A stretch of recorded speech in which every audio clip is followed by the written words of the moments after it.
Sorry, if you want to grab it next.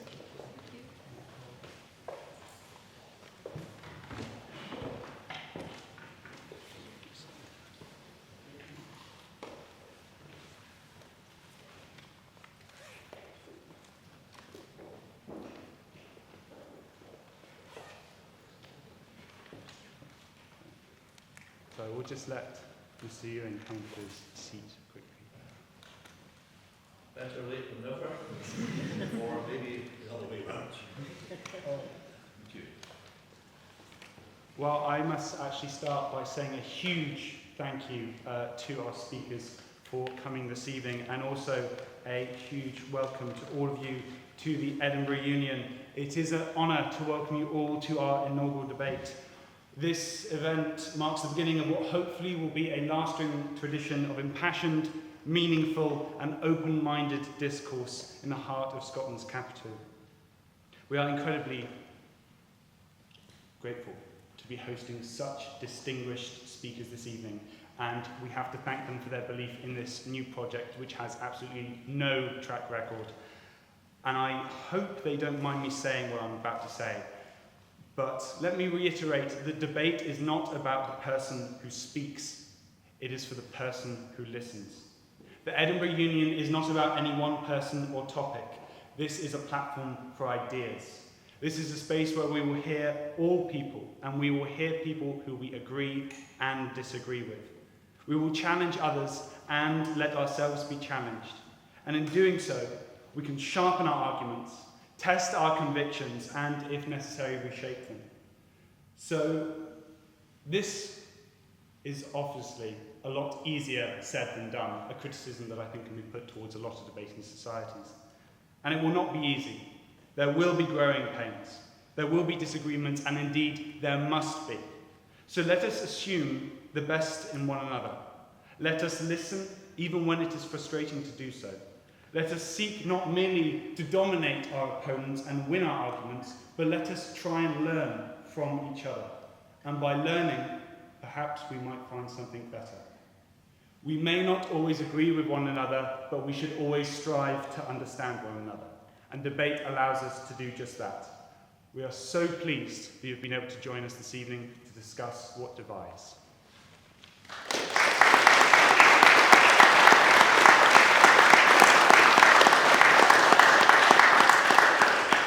Now, the difficult and nervous bit for me over. I now turn to welcome Grace, the President of the Edinburgh Political Union, just to give a few words of welcome of her own.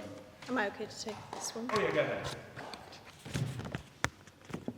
Good evening, everyone. I'm Grace Hitchcock, the President of the Edinburgh Political Union. Welcome to the first ever event of our newest debating subsidiary, the Edinburgh Union, as Finn introduced.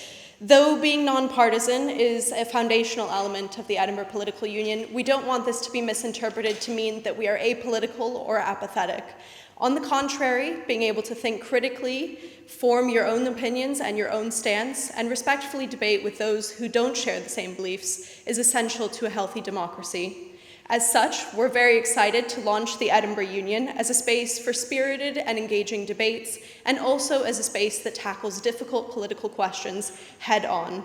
We've honestly been blown away by the enthusiasm for this new project, and we can't wait to see the community of active political thinkers that takes shape as a result. We're thrilled to be able to bring this project to life as the EPU, and we hope you enjoy the event this evening.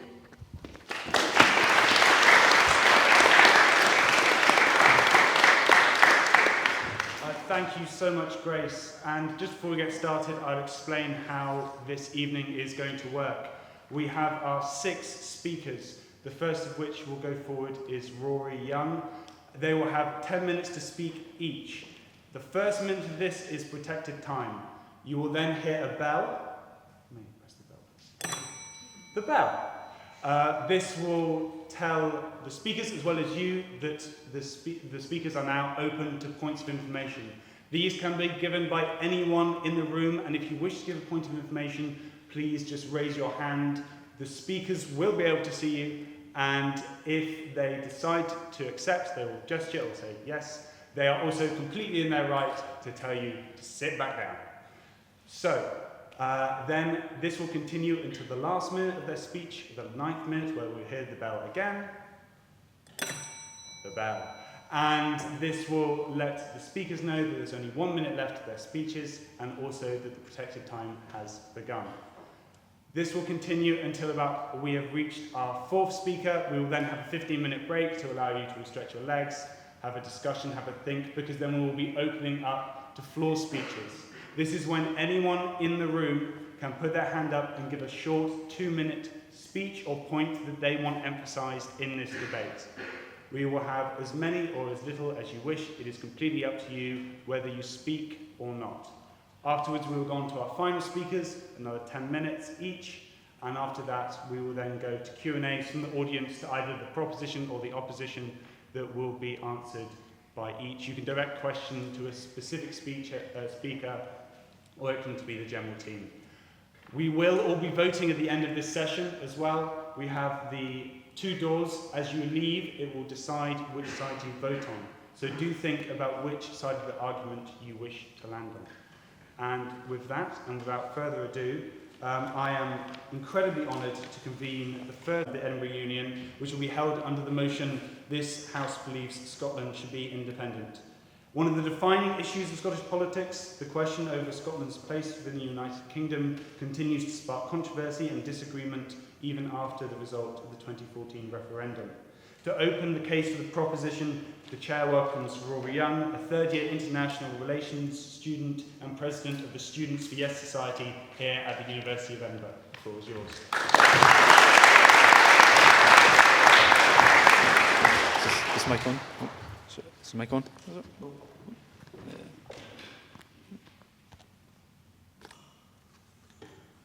It is our first time doing this, apologies. Hello. Hello, as I said, my name's Rory Young, president of the Edinburgh University Yes Society. So when I look at Scotland, I love Scotland, but I think that we are being held back by Westminster. The Union is based on the undemocratic Treaty of Union in 1707 that was signed by a few rich Scottish nobles and enforced with English military to intimidate the Scottish people into submission. And there was obviously a lot of popular protest against the Treaty of Union in the immediate aftermath of it. And we look at those who have left the British Empire over the years. More than 50 countries, from the United States to Canada to Australia, have all left the British Empire and gone on to lead successful lives. Why can't Scotland do the same? So here is some problems of Westminster and why I think we would be better off out. So firstly, the fact that if you're a pro-independence party in Westminster, it's impossible for you to have a say. So even if the SNP was to win all 57 seats in Commons, doesn't matter for anything, because Labour or the Tories can still say no. Of course, Brexit. 62% of people in Scotland voted to remain, and we were dragged out of the European Union against our will.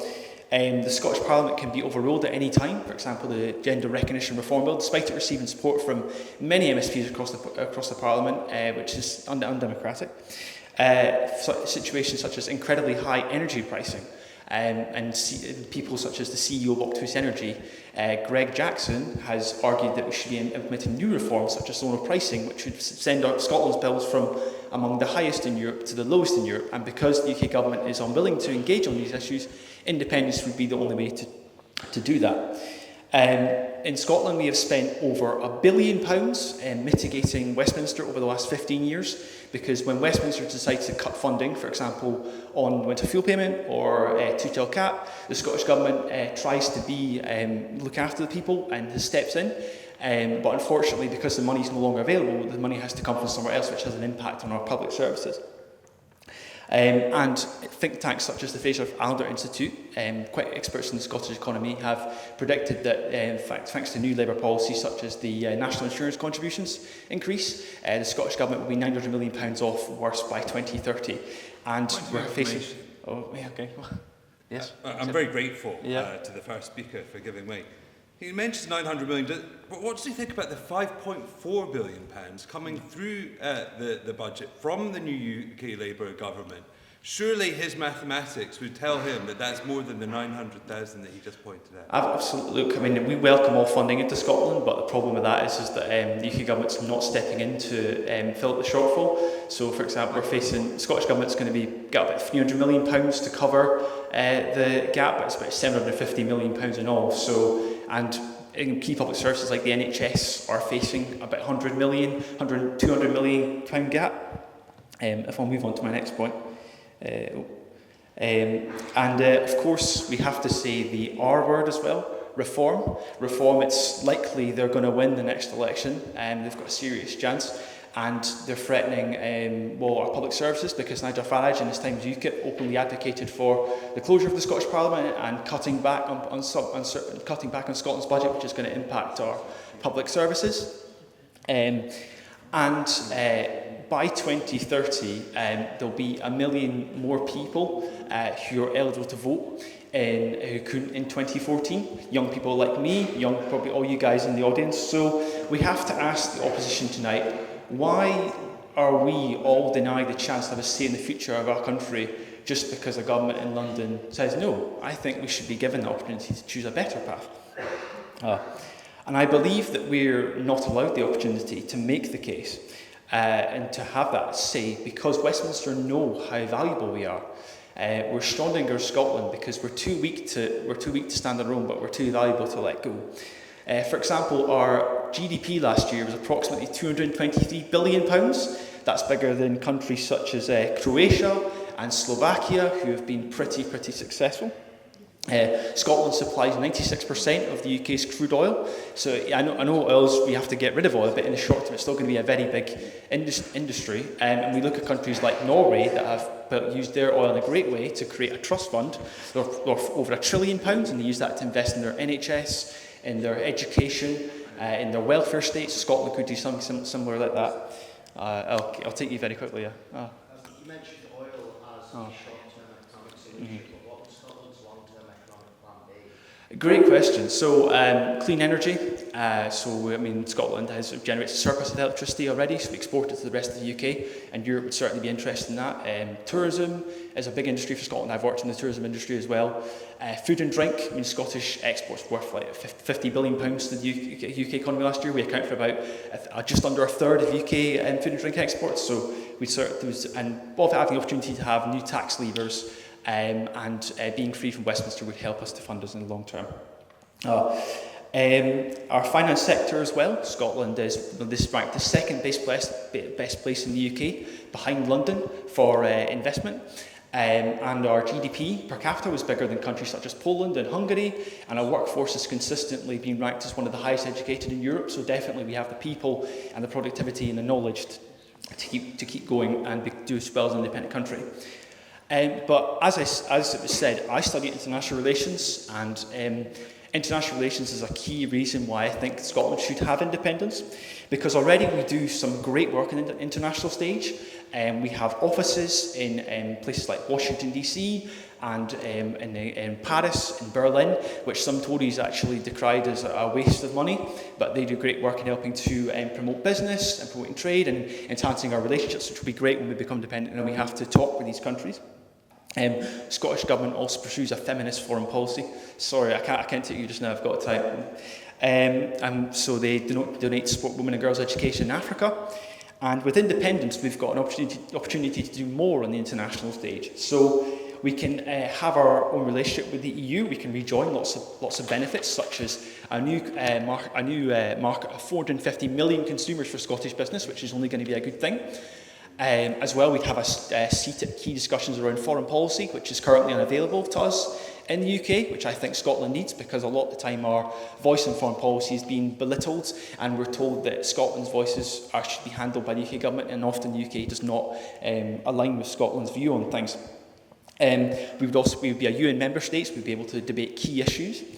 Our feminist foreign policy would be boosted, because we could take it to the next level by having more resources and more staff, and being able to have a proper budget that would help our projects in places like Malawi. Independence also gives us a chance to recognise Palestine. We can follow, because people in Scotland called for Palestine to be recognised a long time before, and we welcome today's announcement by the UK government that they are doing so, but they could definitely go further. We can also opt out of the UK tax system that makes people like us who pay taxes forcibly complicit, because we fund the British Army, and the British Army is responsible for training IDF soldiers on British soil, as well as conducting spy flights over Gaza that have clear evidence of war crimes. And I wouldn't want my money to be going towards that. I want independence so we can have a say on that. As well, on migration, we could have a more friendly migration policy, because I like to think Scotland, we're quite a welcoming country. Migration would be essential to tackle our demographic challenges, because we do have an ageing population, so we have loads of migrants. For instance, my mother was treated in the health service recently, and she was looked after by a German anaesthetist and an Indian doctor, so they're very vital to our economy, help us grow.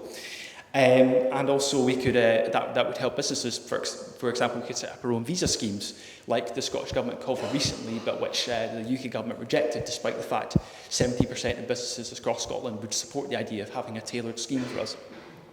And additionally, we could also remove nuclear weapons from our soil. They're a big issue. I mean, you look at what happened in H&B Clyde recently. There was a radioactive leak into the Clyde, which is disgraceful. I mean, the fact that we don't have a say to be able to move these nuclear weapons, and we can follow examples such as Spain and Germany, who have decided to not go nuclear, which I think is definitely something we could do.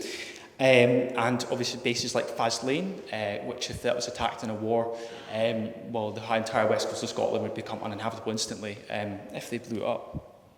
And I'll just end with this point. I've thrown a lot of things out, but one leaflet I was using campaigning recently really struck me. And it says, devolution would give Scotland the power to regulate air rifles, but independence would give Scotland the power to regulate nuclear weapons. Don't we think that is a good thing to do? No.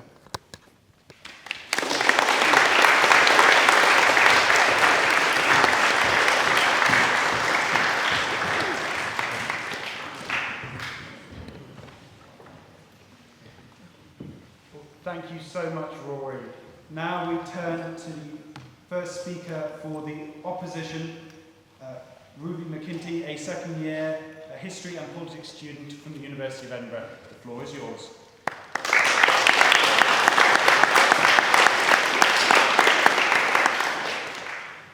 Before I begin, I'd like to quickly thank the Edinburgh University Debates Union. Without them, I couldn't have got this far in terms of debating and speaking. If you want to go to some of their events as well, I know they're hosting some public events. They also have every Monday, they've got a workshop if you want to improve your speaking and debating ability.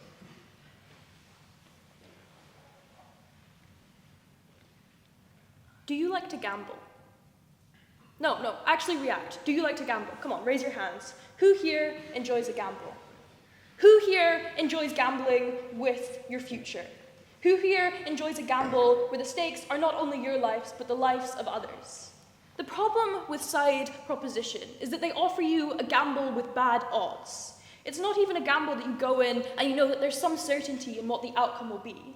It's that there's a whole plethora of networks that they need to form that are not formed. It's because there's a million deals that need to be made that have not been made. It's because they tell you we might be able to join the EU, but they're not able to tell you that we will be able to join the EU. There's a whole bunch of issues with their argumentation that basically allow someone to stand up and say that this is a gamble, that there is enough uncertainty that particularly at this moment, you should not take this path. First, I'm going to engage a bit of refutation before I go on to my main argument, which is a pragmatic case for a united kingdom. Refutation, then. 4 main points. First, on the EU, and in terms of us being able to rejoin it if we are talking about an independent Scotland. I think the argumentation they gave you here was a bit tired, insofar as there's many reasons why we're not able to do that.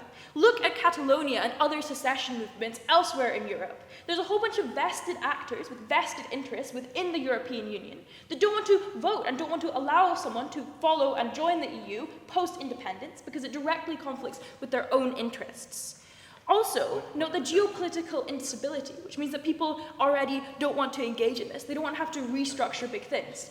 But let's say that even if they could do this... Can I make a point of objection, please? Sorry, if you wouldn't mind, I'm going to get through a bit more of my speech first. Even if they could do this, it probably means that there's going to be a sufficient enough period of instability that even if we are able to join the EU, which again is a maybe, it's probably not worth it. Second then, on illegitimacy, because we get from the speaker that there's a treaty of the Union, and this is some illegitimate thing. I think that almost every state is illegitimate if we go by this principle. That is to say, the Haitians took their country by revolt. Were they illegitimate? Many of these deals that countries have go back thousands of years, hundreds of years, and lots of them are seen as illegitimate now. But just because they were made illegitimate doesn't mean that we shouldn't go by them, we shouldn't stick by them, because they probably offer us lots of rewards. And as such, we want to keep engaging in that. Finally then, they tell you about how we have a lack of say and how we're not able to Sure. I'm most grateful to you for taking a point of information, a question really. Are you willing to gamble with the possibility that the next Prime Minister of the UK is a person by the name of Nigel Farage?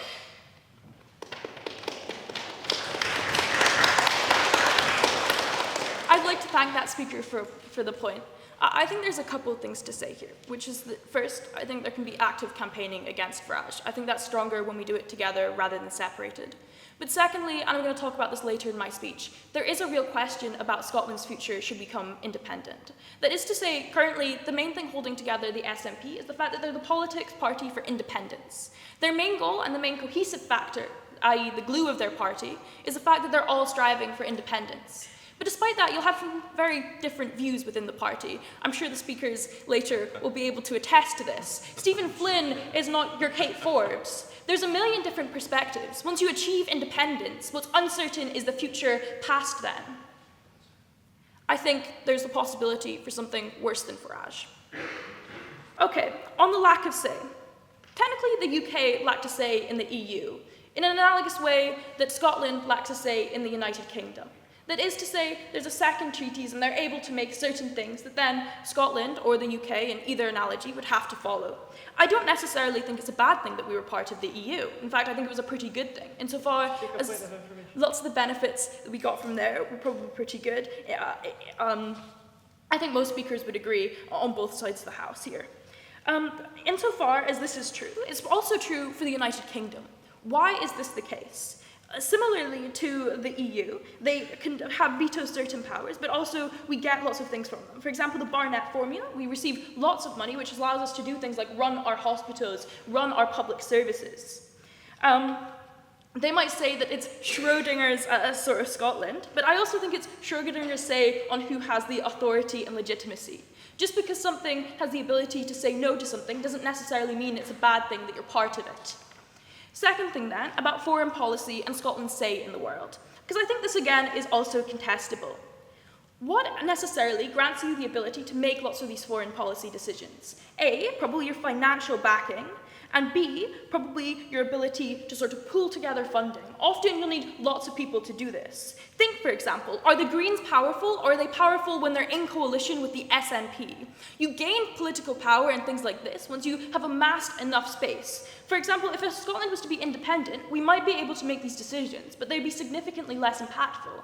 Currently then, we're able to have a say in Westminster, and once that say is had, we're able to have a greater impact once those decisions are made. I think this is a pretty valuable thing for Scotland and its say in the world. This is particularly true when Scotland does have a say. We have a devolved parliament, they have lots of powers as well, so they're able to make certain decisions that are pretty important. For example, on healthcare, there's lots of devolved issues, well, they'll make specific changes here. Okay then, moving on to my main case. A pragmatic case for the United Kingdom. Detangling Scotland from the rest of the United Kingdom would trigger a prolonged period of instability, politically, economically, strategically. The transition would not be a clean break, but a complex unraveling of a deeply embedded system. There's going to be two main points in my speech. First of all, the economic impact, and second of all, the political ramifications of this. So what would have to change if Scotland was to become independent? First, the funding from the UK government. The Barnett formula gives us an annual lump sum of money, which is able to be allocated to certain things. This was 45.5 billion in the 24-25 fiscal year. It's also adjusted in real terms, i.e. for inflation. This is probably pretty good. It's set to rise in 2026. This is good insofar as it pays for lots of devolved public services, healthcare, education, transport. The formula means that on average, the spending per capita is 17% higher than it is in England. That is to say, there's 17% more spending on someone who's born in Scotland and who lives there than there is in England because of where they live and because of how taxation, things like this, is managed. But secondly, we also have an issue with trade agreements. Scotland trades with the UK a lot, okay? So, like, 4% of our, is 4% larger than this trade with the UK. Sorry, 4 times larger than it is with the UK. This means that creating a border with the UK would probably be pretty costly, insofar as you'd see all of the same economic ramifications that we did see after leaving the EU. Similarly, we'd see that going forward if we were to secede. But finally then, there's a slight issue on currency. And I'm going to be very charitable here and say that even in their best case scenario, i.e. Nicola Sturgeon's plan with a careful and responsible phased approach, is probably actually really expensive. It's because it's actually physically pretty difficult to invest in lots of these machines, because to print money, that has to be of a significant quality that you can't have things like counterfeits, which you can't have. So it means that probably you're going to have to spend lots on this. But also there's a question about what Scotland would do for a currency. Would we go floating? Would we go fixed? Would we be able to join the EU? Would we not be able to join the EU? There's a big issue here, and it's unresolved. Again, they're going to tell you a plan maybe will be put in action, but they can't tell you precisely what's going to happen. So what do these changes mean? It means that probably once we succeed, it hits the economy 2 to 3 times harder than Brexit, see LSE 2021. The income per capita in Scotland probably decreases between 6.3 to 8.7%. Think, the UK had 47 years of agreements with the EU that made trading really, really good for us. Scotland has 318 years of these trade agreements. We probably want to keep going and allow us to deepen this financial connection. Okay then, onto political stability. First, national security. I'm sure other speakers can tell you a lot more about national security than I can, but I'm going to do a quick overview for you. Scotland has no military independent of the UK. This is also true for lots of other key defence structures. GCHQ, MI5, established intelligence networks. You can't set these things up overnight, folks. They require effort, planning, time, patience. Obviously, these are established systems that you need a while to set up. I think it's going to be very difficult to establish these for 2 reasons. A, monetary costs, and B, difference in what should be done. That is to say, defense is a very politically hot and fraught topic, right? Everyone has their own opinions on it. It means that making decisions on this is often comes in clash with others. But second, the cost is just massive. Which means that even if we could join the EU afterwards, we'd have to have this time where our national security was on the line. This is important geopolitically. Estonia triggered Article 4 recently in NATO. There's instability and genocide in the Middle East. There's a rise of populism in the Americas and at home. And now, more than ever, we need to put on a united front. The romantic appeal of independence must be weighed against the real material risks of statehood. This is not a question of identity, it's about the pragmatics. But if for a second I was to indulge in a romantic appeal of identity, Scotland has been a part of the United Kingdom since 1707. That's 318 years of developing a complex system of interdependence, a fabric of trade agreements, cultural ties, political arrangements. Unraveling this would be painful, an impractical process, the pulling of 1,000 strings where each one has someone's life in the balance. Beg you to oppose.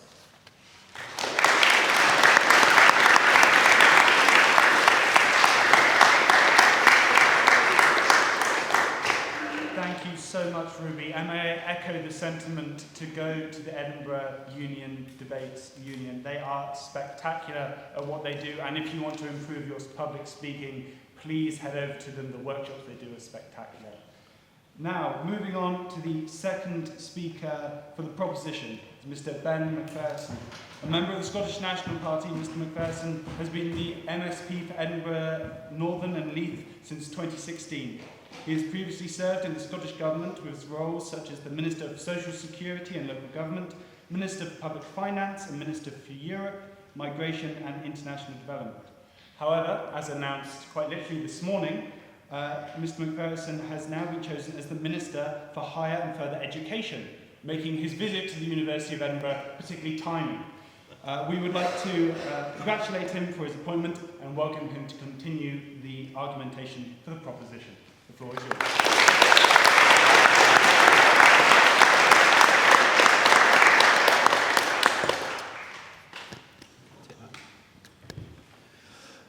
Good evening. Just over there in 1999, when I was at school, Scotland began a new chapter of an exciting journey, having campaigned for powers to come back to Scotland for decades before. The Scottish Parliament was reconvened, and in that period, many of you will think of our Parliament as something that's just always been there. But it hasn't. And since it re-emerged in our public life, it has been the place at the centre of Scottish politics, making a difference, gaining more powers. And during those years, since I was at school, and our distinguished speakers who will give us their opinions later took up the role of serving in this Parliament, Scotland has been on a journey. And the question has been, where do we stop? It has never been in doubt, and many of those who would argue against Scottish independence at a very senior level, including Prime Ministers, have said it's not about whether Scotland can be independent. The question is, should we become an independent state? And when should that happen? For me, when that Parliament was reconvened, I didn't believe in Scottish independence. I went on a journey. Like many, many people, as a social democrat, in a country where centre-left politics has been the dominant force in terms of political philosophy for all of my life. There's not been a Conservative government elected in Scotland since 1955. So with that political philosophical dominance, I began to believe, along with when I saw Iraq invaded illegally, hundreds and thousands of people killed, and Britain being part of it, along with the fact that I experienced through my time living in England, and England's a wonderful place. My mum's English. I went to university at the University of York. But there is a difference in political philosophy in terms of the way our countries vote in the generic. And when I was in England, I saw a rise in Euroscepticism. Yes, of course. Sure, I'm very grateful to Ben for giving way, but surely that is true of many other parts of the United Kingdom. The northeast of England has voted consistently Labour. And what is there to say that Scotland couldn't vote for a right or centre-right government in the future? Is that not an amazing democratic conceit to think that an independent Scotland would be some perennial social democratic country? Well, I think the likelihood, based on recent experience and history, is that Scotland would elect a centre-left government. But the key point of independence, the democratic argument, the fact that there's such a democratic deficit that Scotland has not voted Conservative since 1955 and yet has had so many Conservative governments controlling so much of its policy. The fact that Scotland has not voted Conservative since 1955 and has also had Labour governments that have had to adapt themselves to the right, including the current one, in order to win right-wing votes in England. The fact that we were taken out of the European Union against our will, all of these things demonstrate the powerful point, which was one of the main persuasive forces that made me change my mind, is that Scotland should get the governments it votes for.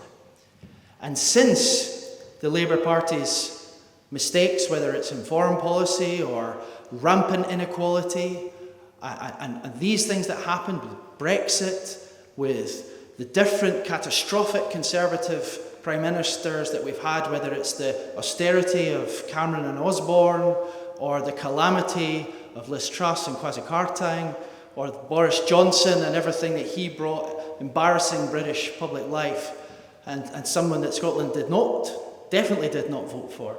These all emphasise the argument for Scotland to get the Prime Ministers, the Chancellors and the governments that it chooses. Point? Yes. There's a difference in political philosophy between Texas and New York.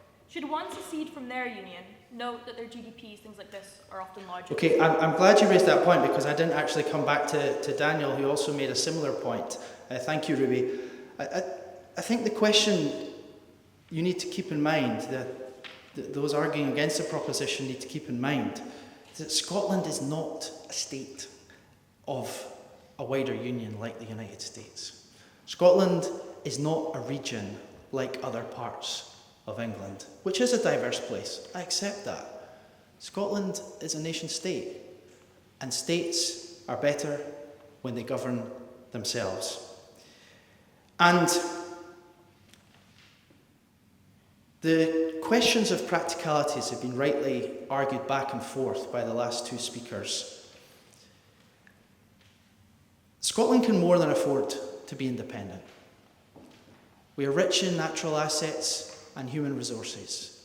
Other countries would do almost anything to have the gifts that we possess. The question is how that is utilised. The figures that were argued earlier about public spending in Scotland are a reflection of spending within the current constitutional arrangement, not an indication of necessarily what Scotland would spend public resource on and the capacity that Scotland could build in its economy. We have all that would be required to fulfil greater potential if we made the right decisions in our interest and created the arrangements that are optimal for Scotland. Now, the technicalities and practicalities are absolutely serious matters that should and need to be considered. There would be a process becoming separate from a union since 1707. Of course there would. And there would need to be a democratic process of the realisation of statehood. But if the Scottish people want to be independent, if you're a Democrat, you have to facilitate that. And a referendum process in order for that to be realised needs to be understood and needs to be arranged. And that's what would have happened in 2014. And if this is a voluntary union that Scotland entered in 1707, the question has to be, if statehood becomes the settled will of the Scottish people, if your generations want to see it happen so that we can rejoin the European Union, which is a supranational union, very different from the unequal union that we're in right now. If you want to have a different arrangement on these islands and see it modernised with different independent states working together, and yes, still sharing interests in defence, yes, still trading because it's in both of our mutual interests, yes, continuing to collaborate, yes, we live in a massively interconnected world. Of course Scotland would be absolutely plugged into that in the same way that it is now if it was independent. If Ireland can do it, if Denmark can do it, if these other small countries, even smaller ones like Estonia, for example, thriving, part of NATO, secure, economically advanced, digitally the best in the world, we could do these things. The question is not whether Britain is a bad place and whether an independent Scotland would be a utopian place. It's not that simple. The question is, yes, the UK is okay in some ways, but it's really problematic in others. The UK is not certain. The UK has provided much uncertainty, economic catastrophe, really bad foreign policy. We could make different decisions. It's not whether the UK is okay, it's whether you want to gain the powers to make Scotland the best it can be. And for me, becoming an independent state, when that becomes the settled will of the Scottish people, and that's what the Scottish people want, and enter the EU, which is the biggest economy in the world, that seems like a more positive future to me. And that's why I beg you to support the motion.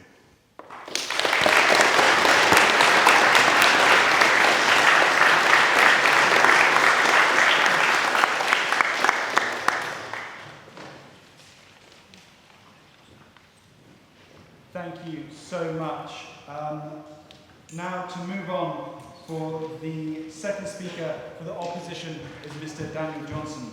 He is the Labour MSP for Edinburgh South, winning the seat from the SNP in 2016. He has served as the Shadow Cabinet Secretary for Justice between 2017 and 2019, Finance between 2021 and 2023, and he is the current Labour Shadow Cabinet Secretary for Economy, Business and Fair Work. The Chair welcomes you, and you have the floor.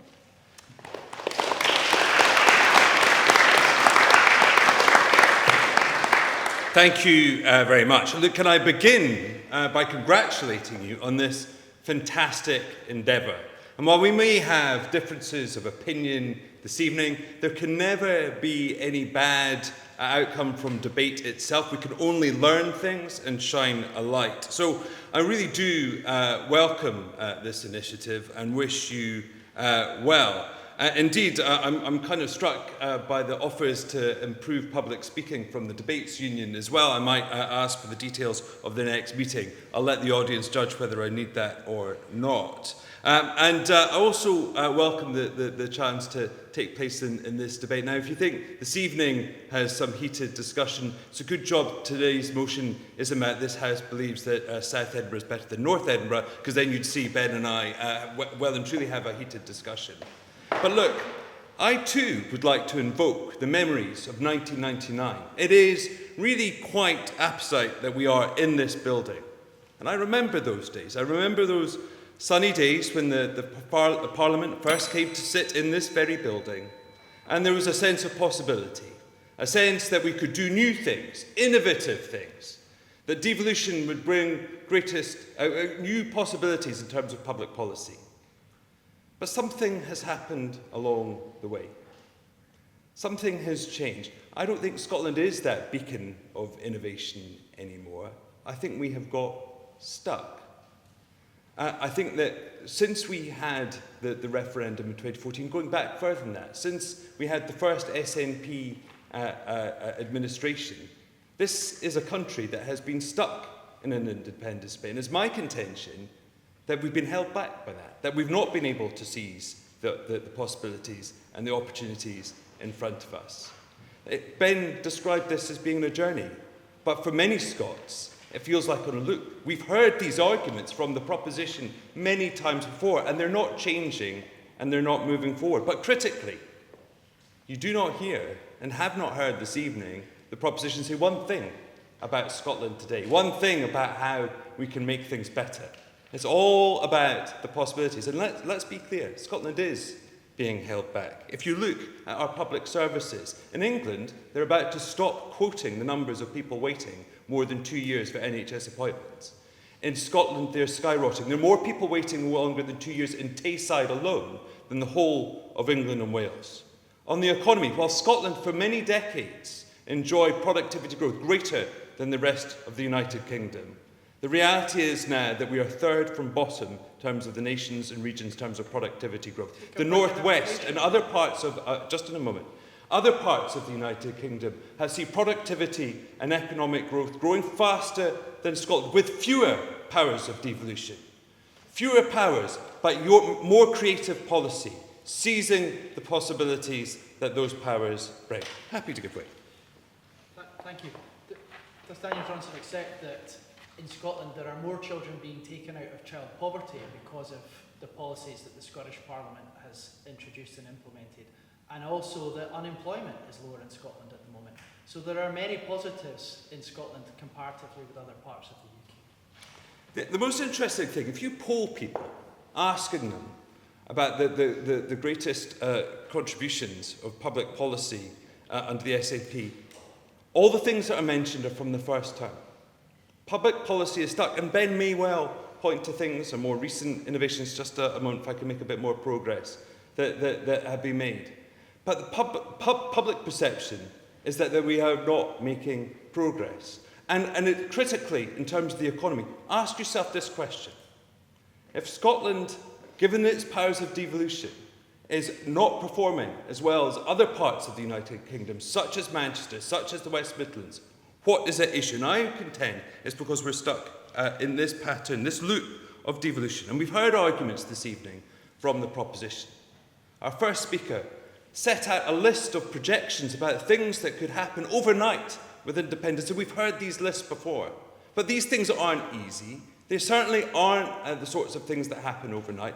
Independence is no magic wand. But perhaps the biggest conceit that we've heard this evening is that Scotland would be forever a progressive beacon. Now, I happen to have heard and listened to Fergus Ewing once or twice in the last 9 years that I've sat in Parliament. And the truth is that people like Fergus believe in independence, but believe in things which are probably more akin to the things that Annabel will believe, centre-right views. Those things are not expunged from Scottish politics. The thought that somehow Scotland would never elect a centre-right government are for the birds. Furthermore, there is nothing to guarantee that reform could not be elected in Scotland. Democracy is about making arguments, and winning elections. What the nationalists and those that favour independence would have you believe is that actually that's not the way you pursue democracy. The way you pursue democracy is to draw ever-decreasing circles around your ideas and your thoughts rather than to win those arguments. And that's not a view or model of democracy I subscribe to. But critically, what we've heard this evening is that I think there are three fundamental arguments. We've heard those of economics. That the Barnett formula affords public expenditure 20% higher than the rest of the United Kingdom, £2,600 per man, woman and child. If Scotland were to seek to raise funding for public expenditure on itself, it would face meeting a £26 billion deficit. And Ben is correct. That might not be what would happen ultimately under independence, but it would be the starting point. And anyone prosecuting this argument needs to tell you how that deficit would be met. Which brings to the second point, the process. It would not be instant or just a moment, instant or overnight. We know that Brexit was long and protracted in terms of a process. These things are difficult to negotiate. It would require the negotiation of breaking things up, such as institutions that we currently share across the United Kingdom. So if breaking up a union that we were a member of for 30 years took 5 years, how long would it take to dissolve a union that has existed for 300 years? Happy to give way. Just about your point on the national debt there, and so Scotland could employ various strategies to tackle national debt because we've thought of it a lot. So, for example, you could have new bodies, fiscal management bodies that would help us to reduce the debt down, methods such as a tourism levy that would help the Scottish economy grow, foreign investment as well, that thanks to our work in France, the Scottish Government has secured thousands of new jobs and thousands of investments through that avenue. So we've worked with lots of other countries, looking at nations like Ireland who have done extremely well, and certainly modern Scotland can adhere to. Yeah. Could, might, possible, these are all projections. A tourist levy is not going to raise £26 billion, and this is the fundamental flaw and fault. That those pursuing independence have a blank sheet of paper, a projection in front of them. But I think that also independence is wrong in principle. I think it is getting in the way, because the Union was never about these things. Scotland entered upon the Union because it struggled to make its way in the world. Scotland's population in the lead up to 1707 had fallen by 15%. We were struggling to trade with the rest of the world. And we had embarked upon the disastrous Darien scheme. And in the centuries following, what happened? If you were to listen to the proposition this evening, you'd think that Scotland somehow was diminished by entering the Union. Far from it. The 18th century saw Scotland being the home of the Enlightenment. Great thought from people such as David Hume and Adam Smith. Ideas that shaped not just the United Kingdom, but the world. That gave rise to great literary traditions, from Walter Scott to Robert Louis Stevenson, and through into things such as the Edinburgh Festival. Science in Scotland has been innovative and has been remarkable and a gift to the world. And if you were to believe the proposition, Scotland would have made no mark on the United Kingdom at all. But we have had prime ministers such as Gordon Brown. My party, the Labour Party, responsible for founding the welfare state and the NHS, founded by Keir Hardie, the first Prime Minister of whom, from the Labour Party, was a Scot, Ramsay MacDonald, and most recently, Gordon Brown. Quite simply, independence, the constant debate of independence, has prevented us from realising the true possibilities of devolution. It has held Scotland back from thinking big, from tackling the problems. And in a world where we see increasingly nationalism and borders sought to be progressed, the world diminishing, being smaller, I say Scotland should think bigger. We don't want more flags. We've had enough of flags.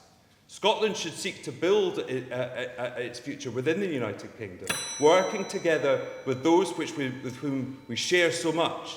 That's the world we want to see, one that seeks to look beyond borders, not create new ones. Thank you.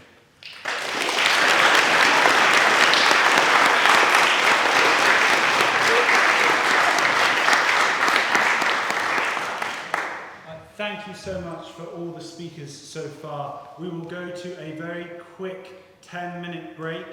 However, in that time, I encourage you to think about anything that you would wish to add yourself to this argument. The microphones will be coming out into the room and you get the opportunity to voice your opinions. So a quick 10-minute break and then we'll be back. Thank you very much.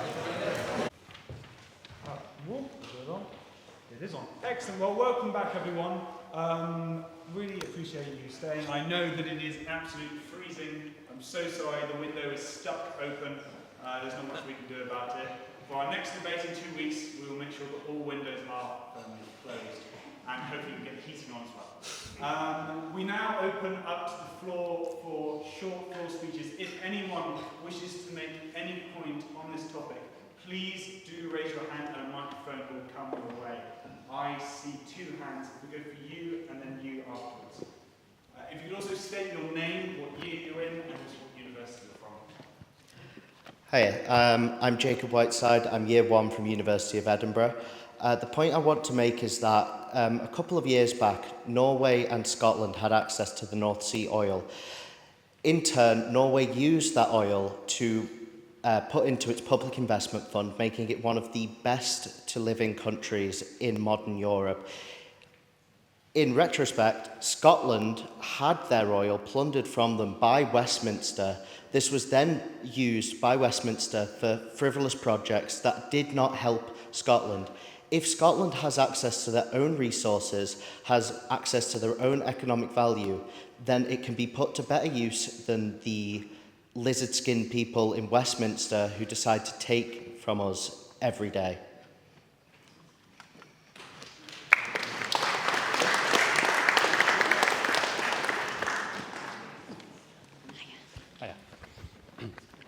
Charlie Franklin White from the University of Edinburgh. I'm a second year. So I maybe wanted to focus a little bit more on identity. So I think lots of what we've heard from the speakers so far has been about a practical and kind of economic approach to the independence and the possibility of independence. Like the first proposition speaker, you spoke a lot about plans and what would happen. The first opposition speaker, you two, also spoke about plans, and at one point I think said that this is not a question of identity, and the second proposition speaker in a similar vein, I think. So as a Scottish person, I've lived in Scotland all of my life pretty much. I feel British in that sense. I have a lot of English family members. That's where I kind of feel like who I am, and I think that's deeply entrenched into my stance and my understanding of myself. So my question then is, because ultimately I think that that's what this debate is about, because if Scotland decided to become independent and became independent, we'd probably figure it out eventually. Like, I don't think that necessarily arguing about the economic benefits and cons is essential, because I think, in my experience at least, and when I've spoken to people, it seems to always be about identity.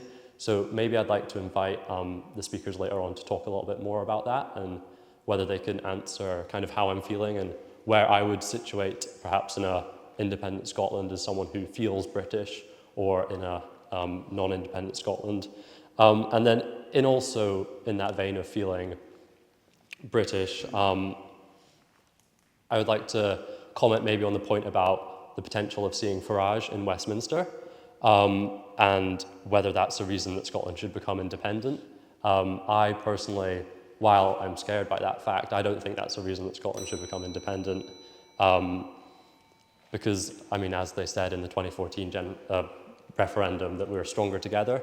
And I think kind of seceding because of that fear is not productive, and it's not helpful, and it doesn't support our friends, our family, our English loved ones in that way. So yeah, I'd like to maybe invite the speakers later on to see if they could comment on that. But thank you.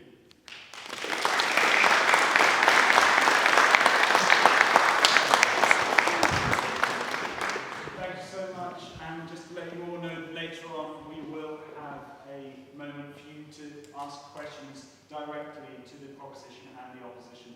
Is there any more for any more at all? No? No? Oh, wait, hang on. Yes, at the back there.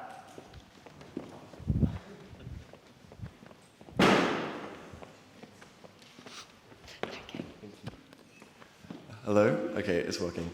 I just wanted to ask more about, we're talking a lot about Scotland in the world, Scotland in the UK. I think I would like to have some more discussion about specifically how the fabric of the UK works. For example, with our first past the post system, Scotland has a lot more power per person than England does. And obviously there is this dominance from Westminster, but in terms of the Labour-Conservative divide, England is always much more conservative than the rest of the country. And the Labour Party, apart from the last election, relied on Wales and Scotland to really gain any grounding. And since the SNP has been in power, I would say that Scotland and the lack of Labour support from there has really meant that the forces in Westminster have been much more conservative simply for that reason alone. Yes, Scotland would have its own new things going on, but I'd also argue that the relationship with England and Northern Ireland and Wales, there'd be many significant ramifications from that. And yes, as everyone else has said, that after a long period of time, things can fix. But breaking apart the community of 4 nations in itself would be a very catastrophic thing to happen in terms of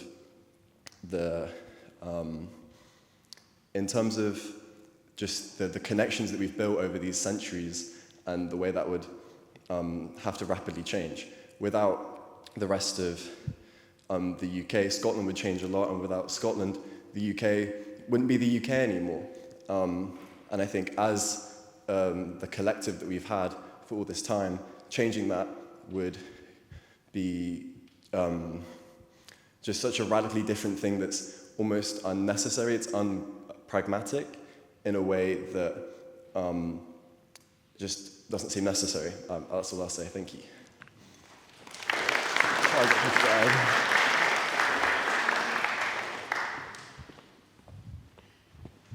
Thank you so much to all those floor speeches. And now we will move on to the table speeches. We will welcome the final speaker for the proposition, Mr. Fergus Ewing.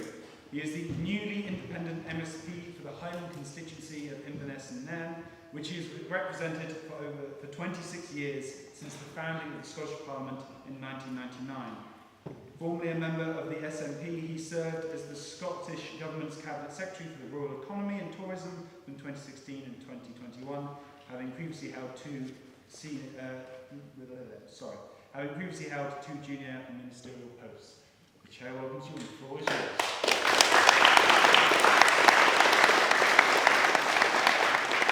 It is a real pleasure and a privilege to be speaking to you this evening in this distinguished institution, which has in many ways given, or it's the heart of the city that has given civilization to the modern world, and with alumni like Charles Darwin, Arthur Conan Doyle, Sir Walter Scott, and I'm quite sure in this room there will be many more people that will change the face of history as you embark on your adult lives. I was grateful for that introduction. I was a cabinet secretary once. Now I'm just a humble backbencher. As my 17-year-old daughter put it to me the other day, Daddy, you were somebody once. But a person who was certainly somebody and who I had the privilege of listening to up at the Esplanade in a concert some years ago, sadly no longer with us, you may know, I don't know if you still listen to Leonard Cohen, a magnificent songwriter, poet, artist, and philosopher. And he had to go on a tour and pay for debts because his manager had defrauded him out of most of his fortune. So he went on a 5-year-long tour, and when he was in London for the second time, he said these words. He said, I'll try and do the accent. 4 years ago, I came here and sang to you, and I'm back tonight. Back then, I was just a young kid with a crazy dream. And I guess some of you may think that independence is a crazy dream. It's a gamble, as Ruby has said, that we can't be sure about what is going to happen, that we may not be rich enough here in one of the most prestigious cities in the world. I don't buy that, but nor do I buy the argument that everything will be better with independence overnight. Who could possibly believe that? That's not the way life works. What I do know is that when I was sitting in your shoes in Glasgow University 50 years ago, next year, embarking on my life, was that the future actually wasn't as risky as I'm afraid it is now. Looking around the world and what we see in it, I see a place full of risk, full of anger, and full of... Perhaps I'll just develop the argument, I'll come in later. And the two of the contributions that we've heard asked, you know, what sort of relationship do we want with Britain? Who are we? Why do we want independence? And how would it change things? These are all absolutely core questions, and I'm very grateful that they're asked. I think, sir, that you can be Scottish and British and European. I think you can have more than one identity.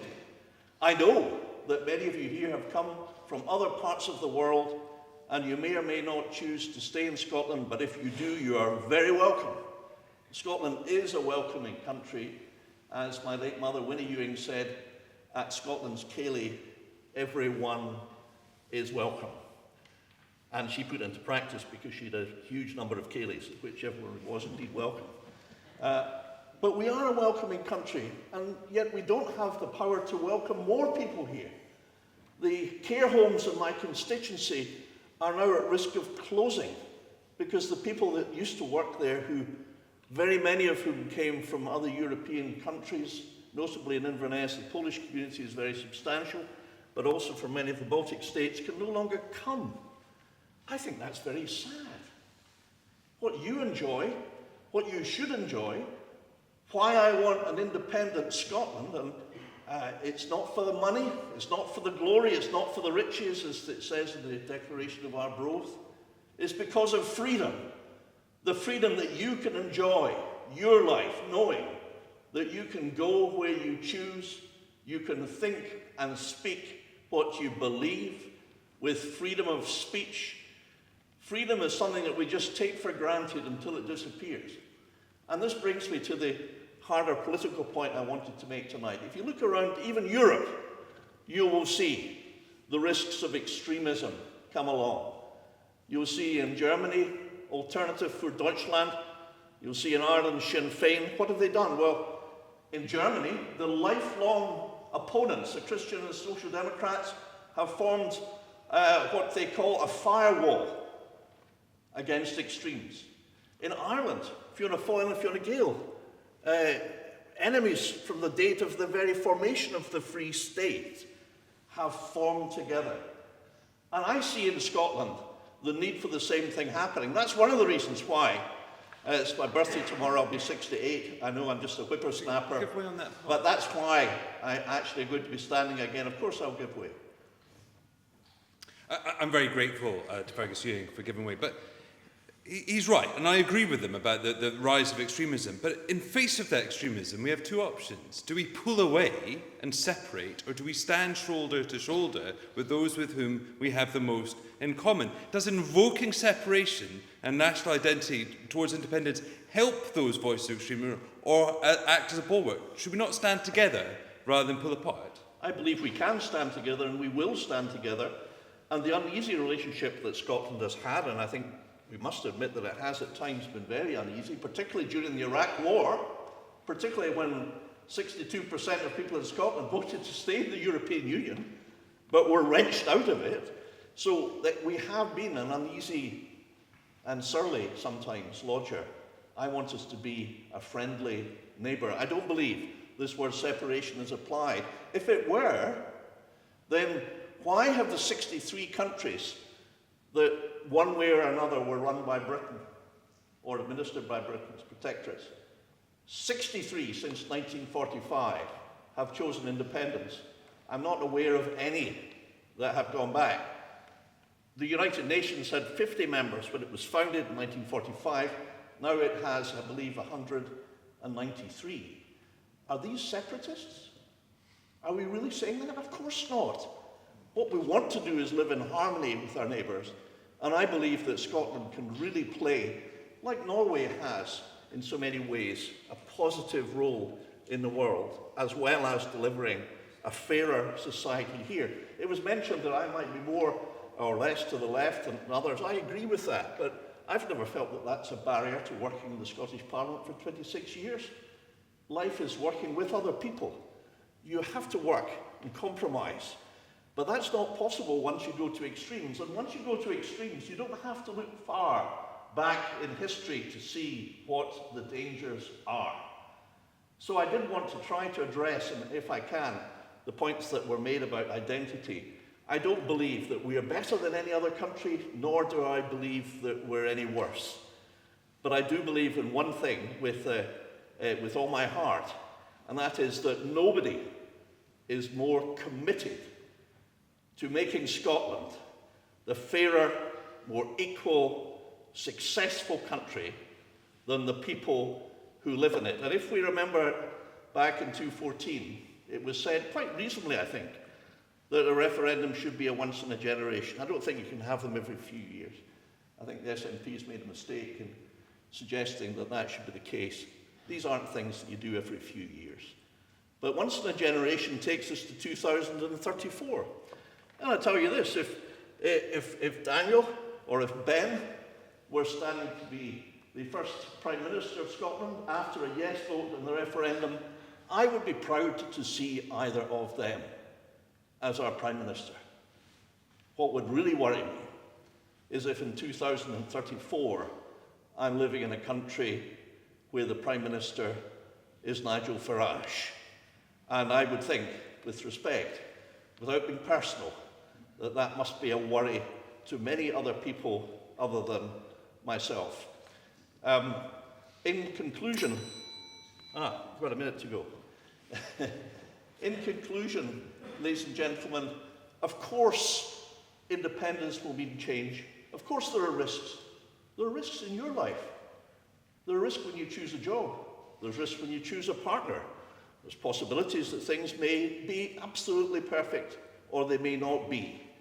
It was said that the only certainties in life are death and taxes.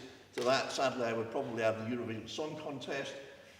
But what is absolutely clear is that in Scotland, our Scotland, we have a country, the oldest nation in Europe, the second oldest in the world, with a proud history, tradition of success around the world. And I've seen it when I was a minister. We can hold our head up high, but we haven't got that individual freedom that I believe that we will get when that dream of independence in your lifetimes becomes a reality. Thank you.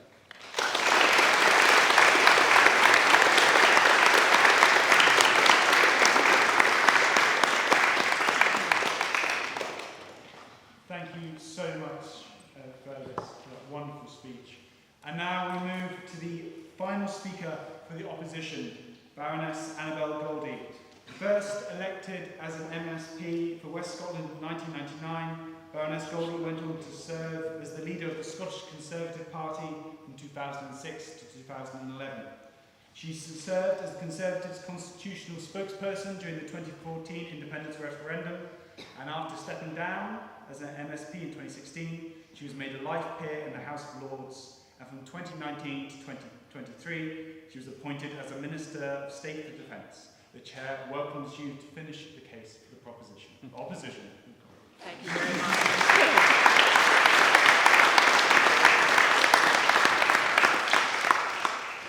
Well, Finn and everybody, thank you very much indeed for inviting me to be here this evening at this inaugural debate. What a wonderful occasion, and I think you'll all agree the contributions to date have been, I think, a very worthy debut for your debating ambitions. It's a huge pleasure to be debating this with Rory, Ben and Fergus. Fergus and I entered the Scottish Parliament together, and indeed I often felt there was very little politically between us other than the issue of independence. I'm delighted to be supported by Ruby and Daniel. Daniel, like Ben, one of a new generation of very impressive MSPs and a great representative for the Labour Party. I think, Daniel, you'll not mind me saying that I guess there's quite a lot between us, apart from the United Kingdom, where we are aligned. I think the debate has been illuminating, and I hope you've found it to be so. Ben actually posed a very important question, which is, what is this about? And I would precede that by saying, what is this not about? It's not about who amongst us is the best Scot. We're all good Scots. It's not who's the best Scottish patriot. We're all proud of Scotland. We all love our country. And addressing the very important point raised by you, and I'm sorry I didn't catch your name, forgive me, Charlie. I'm Scottish and I'm British, and I'm happily coexistent in these two states, and I don't find any conflict within them at all. So the real question is not, can Scotland be independent? Of course it can. Theoretically, that is possible. The real question is, what's the better destination for Scotland? Is it remaining in the United Kingdom within that partnership, or is it independence and going it alone? And I believe that the case so eloquently argued by Daniel and Ruby is that the UK is unquestionably better for us as a country to be in. That's the case I advance, and that's why I oppose this motion. Daniel spoke cogently about the Scottish Parliament and devolution. And I remember that huge sense of excitement, Fergus, back in 1999, red arrows flying, First Minister Donald Dewar grinning like a Cheshire cat, and we felt we were on the cusp of history. But I think many people in Scotland now feel that devolution has not delivered what they expected. They're disappointed by that, and I think they are entitled to expect an awful lot more out of the devolved government than they're currently getting. But the answer to that failure is not independence. The answer to that is making decisions next year about who you want in the Scottish Parliament. I want to set the scene. I feel we're living in a world which is the most unpredictable and potentially the most dangerous that I have known in my life. And that's not been a short one. And I am looking partly as an individual, like all of you, partly because I was a Minister of State at Defence, at a very complex situation where I see blocks forming of geopolitical force. So you've got Russia, bellicose, aligning with China, North Korea, Iran in the mix. You have got a very enigmatic China, hugely powerful economically and militarily. A technological power to cause mayhem if it ever decided to do that. You've got the United States led by a powerful and idiosyncratic president whose tariffs decision has caused shockwaves across the world. We've got the EU as a bloc with its own internal problems. It's not quite sure what its future shape is going to be. And I am a Remainer, and let me say to Ben that I voted in Scotland to remain. But Ben, I voted for the United Kingdom to remain in the EU, and if the EU's not going to have the United Kingdom in it, I don't want to be in the EU. So let's get that, mirage out the road and that red herring nailed or gutted or whatever you do to a red herring. Middle East, unpredictable tensions, obviously, because of the Israeli-Gaza war. So in short, my submission to you is this. This is a world where you need friends and allies, and being a small country in 2025 is possible, but it's also to be vulnerable, and I would say with very limited influence. And that's my fear for Scotland if she were independent. And that's why I see the advantage of being in the United Kingdom, provides us with a way to influence. Yes, Ben, certainly. Yeah, thank you, Annabel, for letting me speak there. Just to your point of influence, it's not necessarily true that Scotland wouldn't have any influence, because we'd be very important for NATO in terms of our position. And the Green Iceland UK gap, so it's a centre for NATO to track Russian submarines and Russian aircraft in the North Sea and the North Atlantic. If you don't believe me, you just look at a map of the Cold War, you can see all the listening stations that are across the north coast of Scotland. They're recently reopened to counter the Russian threat. Also as well, Scotland is blessed with many deep locks, which are good for harbouring submarines. And we have many air bases such as Lossiemouth that are essential for NATO in a quick response scenario to attack, to potentiate if Russians are approaching our airspace to defend otherwise. So Scotland would be certainly a significant player in the defence of the NATO. Very eloquent, Ben, in response to which I have one question. Who is paying for this magnificent defence capability at the moment? All of us. It's the United Kingdom, but as I will deal with later, it is evident from the figures, some of which have been alluded to, it would be practically impossible for an independent Scotland to have anything approaching that capability. And it would be very difficult, I think, now that we know the guidelines from NATO for 5% of GDP to be spent on defence by 2035, for Scotland to find any way of replicating that. But I'll come to that in more detail in a moment. The examples I was going to talk about in terms of global reach, the United Kingdom already has a widespread network of embassies, high commissions, and they're our voice, they're our ears, our influence. An independent Scotland wouldn't have that. It couldn't have that extensive reach. We're in the G7, the G20, Security Council of the United Nations. The UK is at the heart of international affairs. We can influence. You may not always agree with how the influence is exercised, but we can influence. And we're not on the fringes. My fear is that the independent Scotland wouldn't be in these groups. It couldn't be in these groups. And because the UK is a global power, we also have very, very strong bilateral relationships with, for example, France, Germany, United States, South Korea, Australia, and we can have one-to-one conversations when needed. But let me come to defence and security, which Ben has very helpfully, Rory, I do beg your pardon, has very helpfully alluded to. He outlined the capability, the UK defence capability. It is significant, and it is the case that we have from Lossiemouth exceedingly important strategically aerial surveillance with Poseidons, looking for submarine activity. We've got rapid reaction typhoons up there, and you would notice that very recently over Poland, over Estonia, we were helping with policing that airspace. But all of that capability comes at a massive cost. The biggest deterrent we've got is the continuous at sea deterrent, Trident. Now, many people may disagree with Trident, want to abolish it, get rid of it. My argument is it is a deterrent. And the proof of a deterrent is, has it deterred? And touch wood, that's exactly what it's done for over 6 decades. Yes? In regards to that, why as a nation do we have so much, and this may seem naive in a way, but with Spain, the way they do it is they consistently reduce their defence spending to instead invest in their citizens, creating one of the highest sort of satisfactions of life in Europe. Why, as a country, must we also be so aggressively tuned to constantly upping defence spending instead of trying to go through diplomatic channels and to organise peace so that we can invest in our citizens too? It's a fair point, and I would never underestimate the power of diplomacy. And I often feel that having to deploy weaponry is because diplomacy has failed.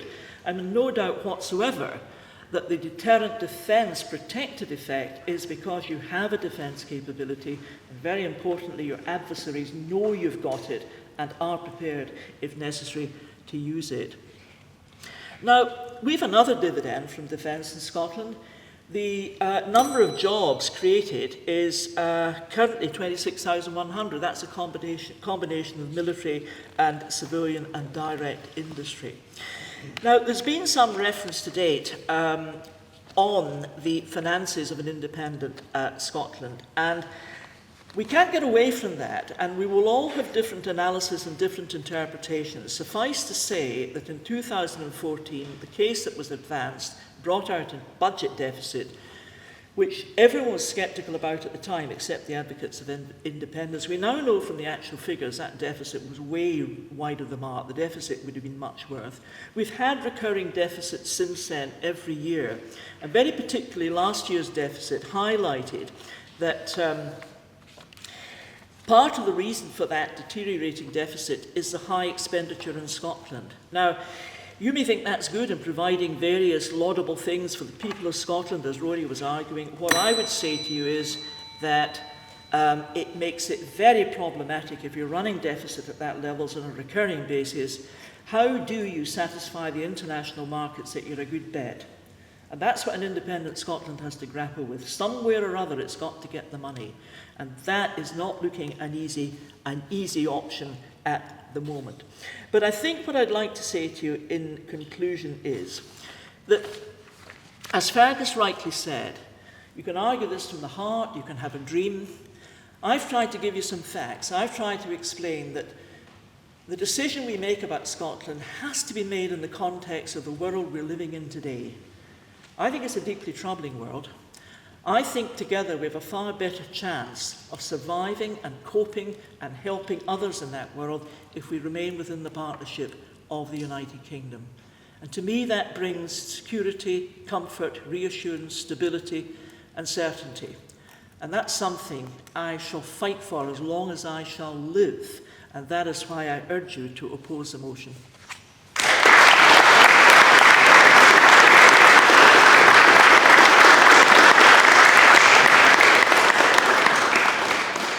A huge thank you to all of our speakers tonight. We now move on to questions to the floor, from the floor. Does anyone have any questions for either the proposition or the opposition? I saw a hand go straight up over there. I have a question. Oh, the mic can just come over to you. So I have a question for the speakers for the proposition. All of you have mentioned the EU and rejoining the EU. Let's say you meet all the criteria, the economic growth, everything goes well. Best case scenario, it takes 5 years. And you've also mentioned this uneasy relationship with your potential future neighbour, the UK.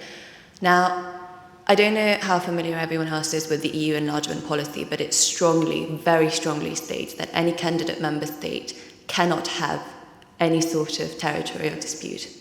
So if the UK decided to dispute one tiny island anywhere alongside the coastline that Scotland also claimed, that could sink the entire application. Look at Serbia, they've been waiting for 16 years because of Kosovo. And if the EU is scared of Albania's reaction, what will it do when it's facing the UK? Will it be worth it for the EU to risk accepting Scotland? And my main question is, should this happen, can you guarantee that the UK won't dispute any territory? And if it does, can an independent Scotland that remains independent for a prolonged period of time, not in association with the EU or any other treaty, can it still offer the promised increase in quality of life that most Scottish people voting for independence are hoping for? Anyone from the proposition may take this question? I can take it. Very interesting, detailed set of questions, and because I appreciate there's an overarching theme, but there was quite a few different questions within that, so please excuse me if I don't remember all of them. I had the great privilege of being Europe Minister for the Scottish Government during the Brexit process, and the engagement that I had with European partners at an institutional level as well as at a nation-state level was overwhelmingly positive about Scotland's position of voting remarkably in favour by a majority of European Union membership. Now, I appreciate there's an aspiration for a definitive position. I think what is most important is that there's an enthusiasm within Europe demonstrated from that period that an independent Scotland had expressed its ambition to stay within the European Union, and that there was within the European Union at parliamentary and, as I say, at other levels, including some very senior levels, and I can't breach confidentiality, but Scotland was understood to be so pro-EU, and there's an extraordinary advantage for the European Union of having Scotland within it, in terms of natural resources, human resources, and geopolitical positioning. So I think the question is more, why would the EU not want Scotland? Because it's an expansionist organisation. It wants to grow its strength economically and diplomatically. And an independent Scotland would add a huge amount of additional capability, land mass, potential resource to the project. The territorial dispute point, I would take you back to the arguments I made in my opening remarks about how if it becomes the settled will of the Scottish people that they want an independent Scotland, if the UK government is democratic, it has to facilitate the organisational legal process under international law for Scotland to become independent. And from that there would be a negotiation and crucially a transition. And that was all agreed in the 2012 Act ahead of the 2012 position ahead of the 2014 referendum. And I'm a strong believer that that is the best legal route for Scotland to become independent and democratic route. And I think there's an obligation on any UK government to honour the will of the Scottish people if the Scottish people vote for having a referendum on independence, and it's the settled will to facilitate that. And it would be in the remaining UK states' interest to have a really secure, prosperous neighbour in an independent Scotland. Did that answer your multitude of questions? Yes, aside from the bit where if an independent Scotland, if it for whatever reason cannot enter the EU, could still not necessarily guarantee, but almost guarantee prosperity for its people. I think just because we've had this question, if you wish to answer, you can, but keep it brief. If not, you can also refuse. I would say yes, and it would be for the Scottish government to determine those relationships and create those relationships, and there would be a lot of interest for others to have those relationships. Right, thank you. Excellent. Are there any more questions as well? I can see a hand over there. Also, is this a question of the proposition or the opposition? Oh, it's proposition. Thank you, fantastic.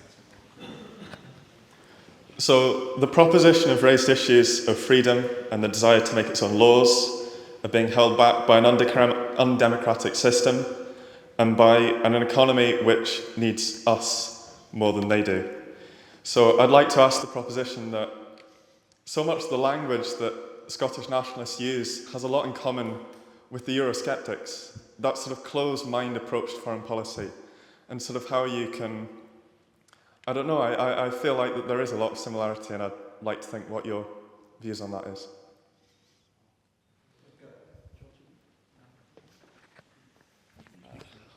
I wouldn't say our foreign policy is certainly closed. The way we want to we're pro-European. We want to develop lots of relationships. It's all about being positive and believing, we believe in, a lot of us identify as European. What else your question did you have, sorry? Just that the way that Scottish nationalists talk about the Westminster rather as being sort of undemocratic and holding Scotland back is very similar to the way that Nigel Farage spoke about Britain and the way that the European Parliament is undemocratic, that it holds Britain back. And this sort of, language about being closed-minded. But for people like maybe more outward looking, and I believe that Scotland can have a more positive relationship with England and Wales and Northern Ireland outside of it, being able to collaborate with a full independent state and not having to grapple with the English state, not having to cause tension and allowing an equal Scottish voice at the table for foreign policy as well. I would definitely say that it's not. I've got family in England myself. It's definitely not rooted in anti-English views. Yeah, I don't know if any of you guys want to add to that at all. I would just add to that, and it goes back to a point that a gentleman at the back asked, sorry I didn't catch your name, about the Scotland having an impact in the UK constitutional framework.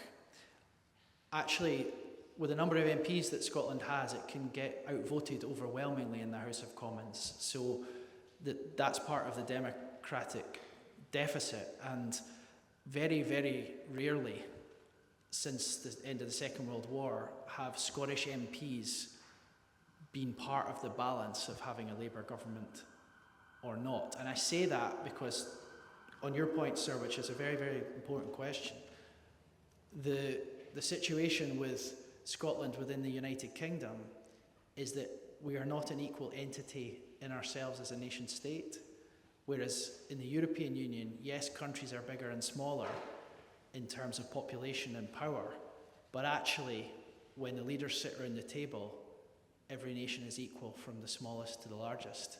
So we're represented equally. It's a supranational arrangement in terms of a union, whereas we don't live in an equal union when it comes to the United Kingdom.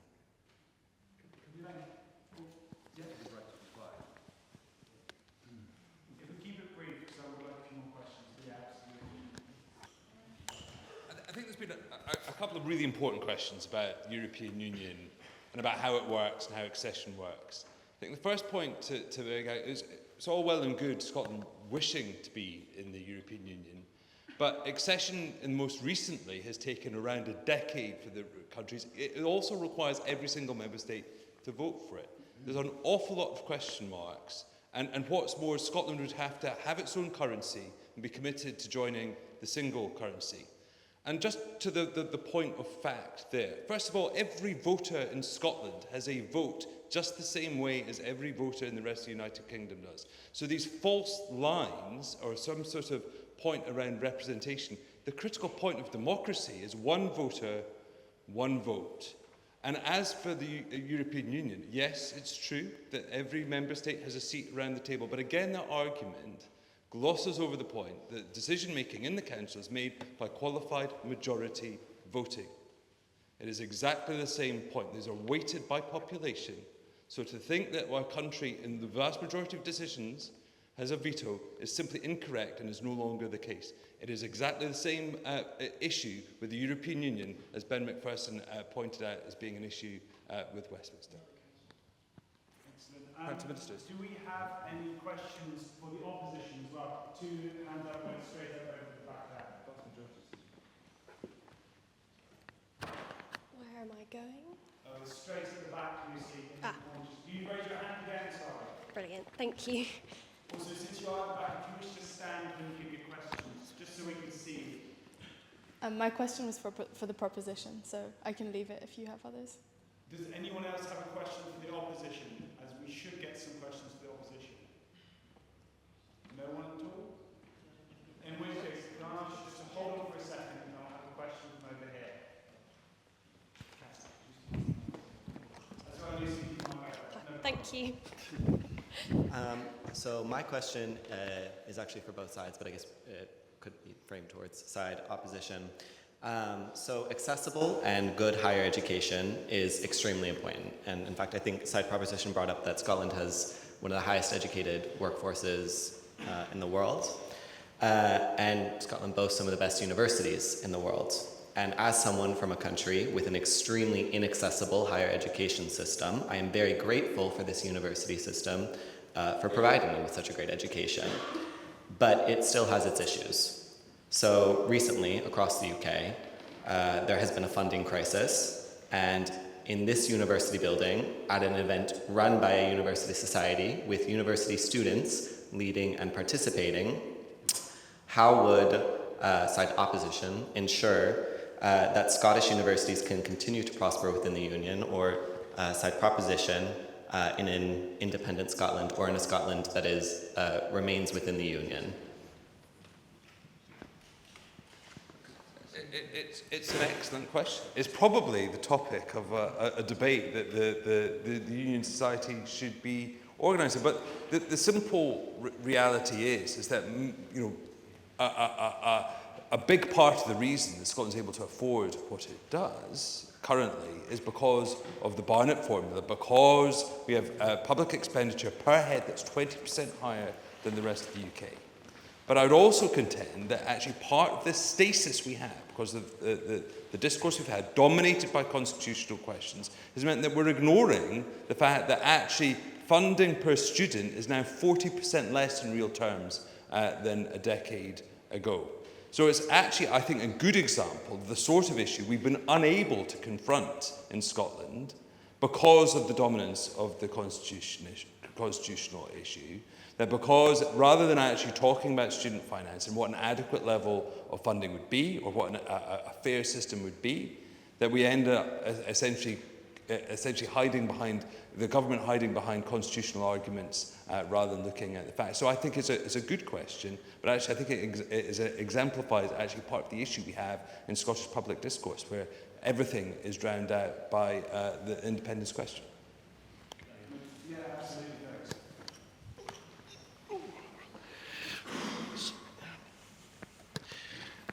Well, thank you. Carlton, it's a very good question indeed. And to answer it, let me put it this way. My concern is, one of my concerns is that the economy in Britain is in dire shape. The national debt per person is now £184,000. So all these arguments about how much we rely on Britain, just bear that figure in mind. Norway has a sovereign wealth fund, as the young gentleman pointed out earlier. It is actually worth £250,000 per Norwegian. When I visited Norway as energy minister, it was the very day that every Norwegian citizen became a kroner millionaire. But hey-ho, Britain has got sovereign wealth fund of zero. It's how you look after what you've got when you've got it. Let me just give the second part of the answer briefly, if I may, which is this, that Sweden underwent a hugely traumatic economic crisis in the 90s. They decided that they would, within the first 2 years of government, cut back on every front. They said everybody will feel the pain so that nobody can claim they're a victim. Everybody's a victim. But do you know the one thing they didn't cut back on? The one thing they invested in for the future was education. And by doing that, they succeeded. And you will see more change in your lifetime than I have seen in the 50 years since I left Gilmore Hill. You will see technological change with AI now being able to do bricklaying 6 times as fast as a bricklayer, able to do operative treatment. You will see nuclear fission, you will see robotics, you will see nanotechnology, you will see technology the likes of which we don't even know about at the moment. But the one constant is that unless we fund education, most especially our tertiary education establishments, and we have some of the best, finest, most distinguished universities in the world, of which this is one, then we as a country, whether we're independent or not, will never, ever achieve our full potential. So education, to answer your question, is the fundamental, and is going to be the fundamental thing that we need to focus on in all its respects: innovation, development, encouraging you all to achieve your maximum in your lives and to achieve thereby the potential of what you can do for your friends and neighbours.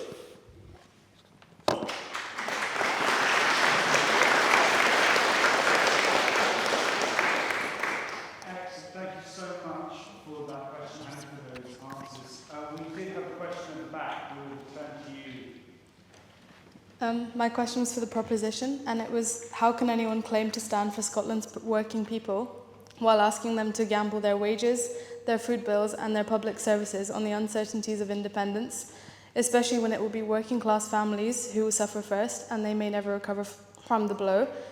Would they truly be supported by our current welfare state in the potential turbulence before the alleged opportunities independence would provide?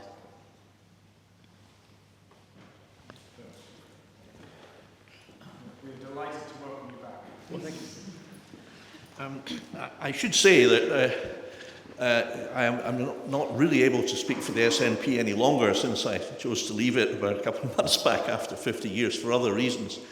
But I do think I know where the SNP is coming from on this, and that is we do want a fairer and more equal society. I do think that Scotland is always most likely to have a moderate left of centre government. That's certainly been the history. It could change, as Daniel pointed out, but I don't think it's likely to. And that means that we do want to care for those people who require help, and we must do so as a moral obligation. The people, I've been an MSP for 26 years.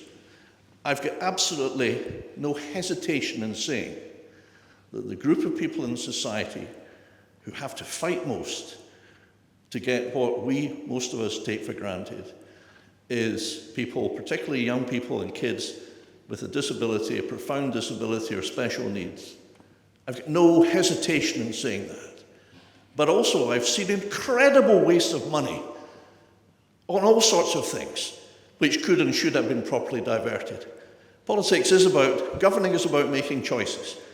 And if I have a criticism of the SNP, I'm afraid it's made too many soft choices and not enough hard ones, like grasping the jagged thistle of public service reform. That's been a failure of devolution, I think, across the parties. But as far as the question is concerned, the essential fact is this. Scotland has got a very strong economy. I was the economics minister responsible for business, energy, tourism, enterprise, and then fishing, farming and forestry for 10 years in total. So I've had a privileged position because I've seen just how strong it is. I've had the chance to meet people in every sector in society. I've travelled over the world and seen in how high regard our business people are held in areas where we have been notably successful, for example, finance, oil and gas, engineering, and many other areas. So being able to help those who most need help is a factor of the strength of the economy, and the strength of the economy is a factor of governing our own affairs, and it's more likely to be successful if it's being run by we ourselves here. We've got the vested interest, we've got our neighbours and friends who need help, and I think the vast majority of us want to live in a society where that help is provided and frankly is better in many ways than it is at the current time. Thank you very much.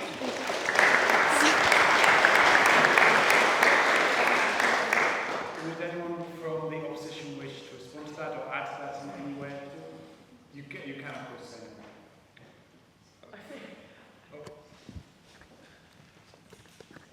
I always find myself mesmerised by Fergus's advocacy and fluency and find myself quite beguiled. I would just bring us back to the fundamental question at the heart, I think, of many of the points which you're raising. We have to deal with facts, and we can only try and work out the facts based on the evidence. Now, the opposition have tried to give you some facts and some evidence, and I think the proposers of the motion have, to their credit, been honest when they have admitted there is no certainty about independence, there can't be. There is no surety about the finances of an independent Scotland because there can't be. There is no guarantee about getting into the EU because there can't be.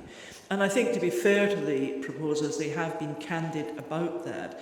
But the question you're being asked to weigh up is a balance. And it really is a balance on what you think is credible with the facts before you and what you think is laudable, but at the end of the day, a dream rather than a realistic aspiration.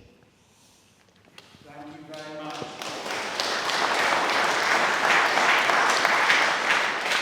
I can see the hand at the back, but unfortunately we are beginning to run out of time. I apologise, and hopefully at our next meeting you'll be able to give your question.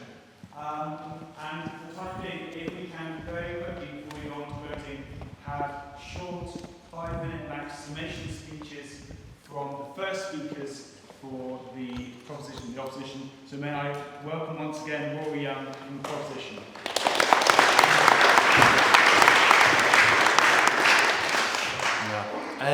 well, as I'm going to sum up what I've said, but independence is about democracy. I mean, as a young person, I want to have my right to have my own say, and I look at the UK system and it's not working for me. I mean, we have to question about why would a unionist majority in the Scottish Parliament be deemed as a mandate for no, but a pro-independence majority, even an SPP, or an SPP majority as well, would be deemed as would not be deemed as a mandate for yes. I feel European. I mean, I want to get back into the European Union. I want to experience things like Erasmus Plus that was denied to us thanks to UK government policy. I want to be able to travel freely around Europe again. I remember the pain when I was in Prague and my dad wandered into the EU lane and the guard had to say to him, "Sorry mate, you're not allowed in here, it's EU nationals only."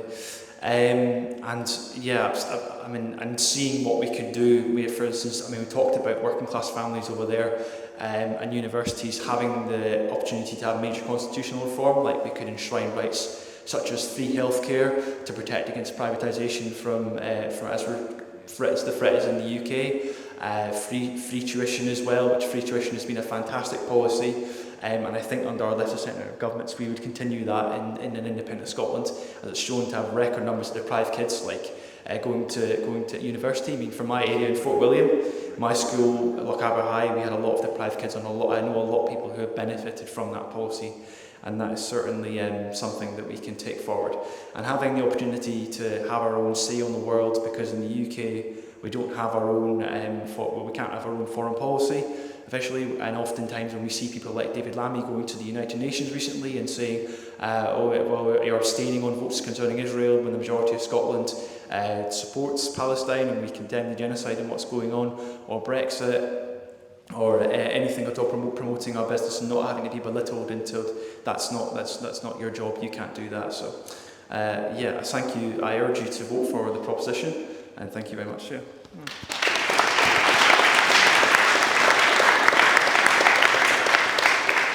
Thank you so much, Rory. And to close for the opposition, Rory McIntee.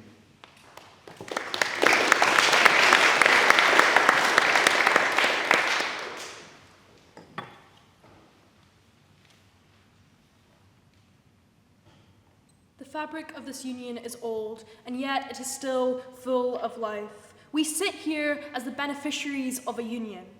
That is to say, who here has family in England? Who here has studied in England? Who here plans on working in places like England, Wales, Northern Ireland, places we are uniquely granted access to because we are part of a union?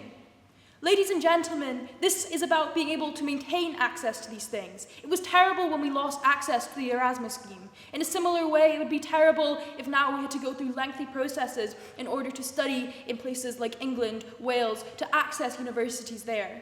We want to maintain this. This is why.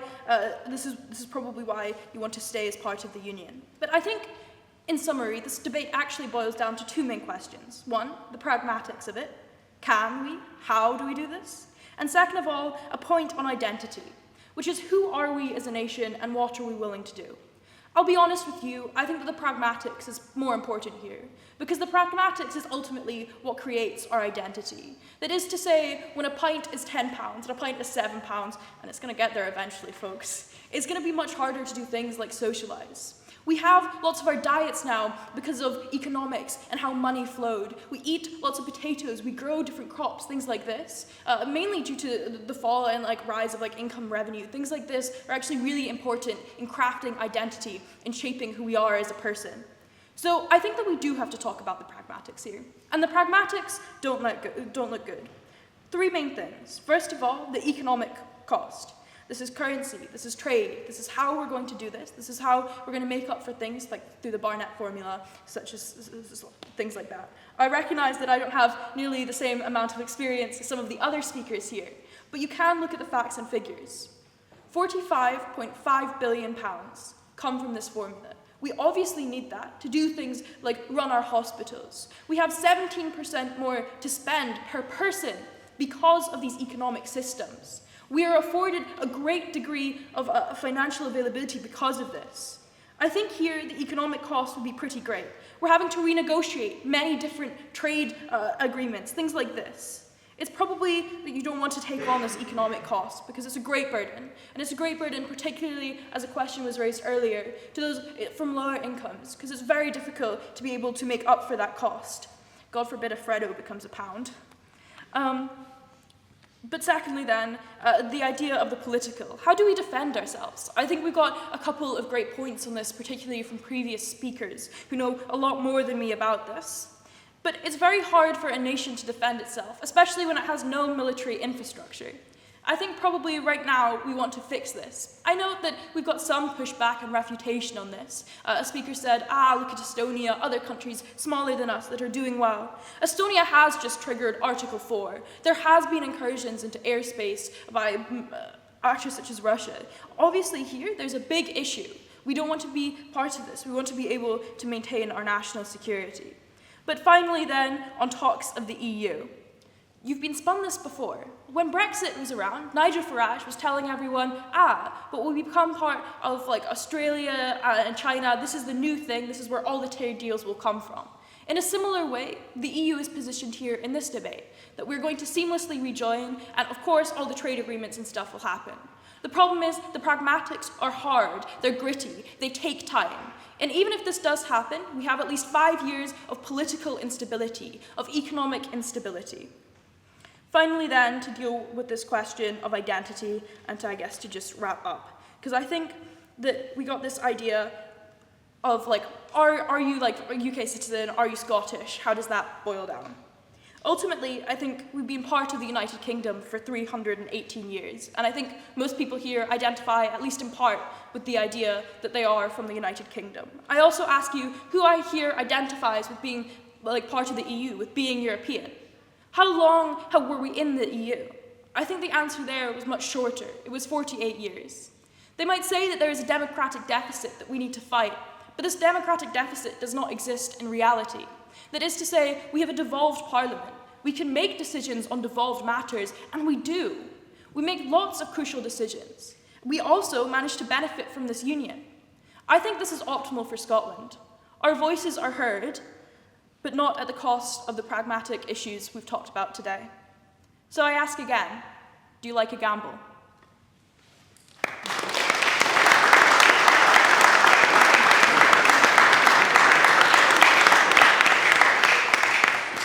Thank you so much. We will now move on to voting. So, at the open door on the back, if you wish to exit through that door, your vote will be cast for the proposition. If you wish to exit through this door at this end of the room, your vote will be cast for the opposition. The results will be announced online, and we will also go down into the courtyard to announce them to the room. Unfortunately, because we are running low on time, we cannot have us come all back here to announce this, but you will see it online. I hope you have all enjoyed yourselves. Thank you so much to our speakers, thank you so much to our contributors, and we'll see you in 2 weeks' time.